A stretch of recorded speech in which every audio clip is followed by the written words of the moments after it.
जोहार, नमस्कार, जय छत्तीसगढ़। मैं आप सबके संजना राजपूत संगवारी हूँ। आप मन के माया दुलार और आशीर्वाद तो हमने मिलते हवे और असने माया दया हमर पर राखे रहूं।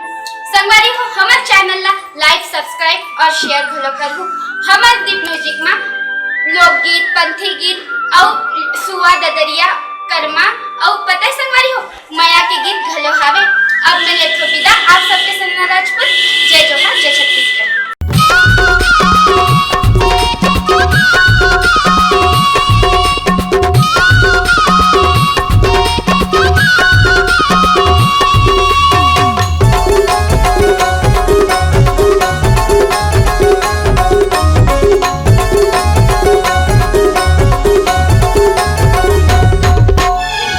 मोरे माया तोर बर का सजा होगे वो, मोरे माया तोर बर का सजा होगे वो।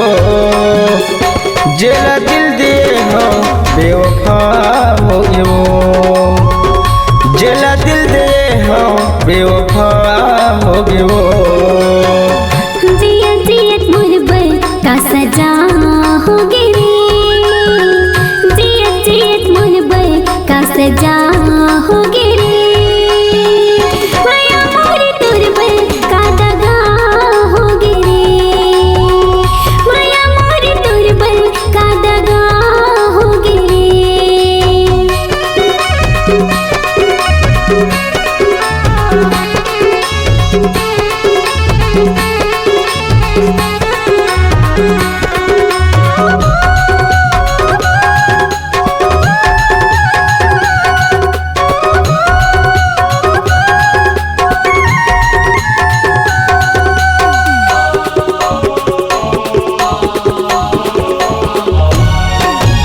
हृदय में मोला बसा के मोला तहा दुरिहाए हो, साते जन्म के क्रिया खवा के दूसर के घर बसाए हो।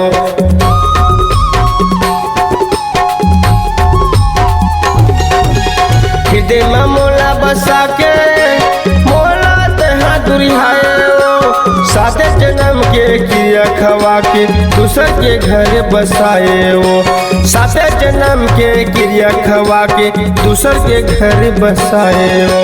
कैसे कहाँ तोला का खता होगे वो, कैसे कहाँ तोला का खता होगे वो। माया मोर तोर बर का दगा होगे रे, माया मोर तोर बर का दगा होगे रे।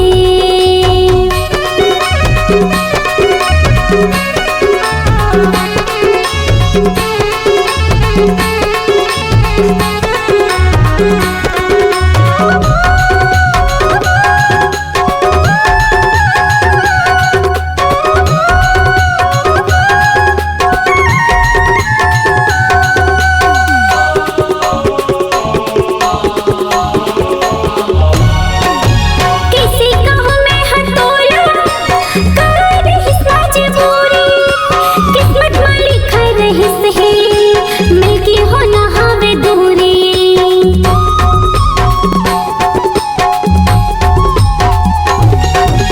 किसी कहूँ मैं हटोला कर रही मजबूरी, किस्मत में लिखा रही है मिलके हो ना हवे दूरी।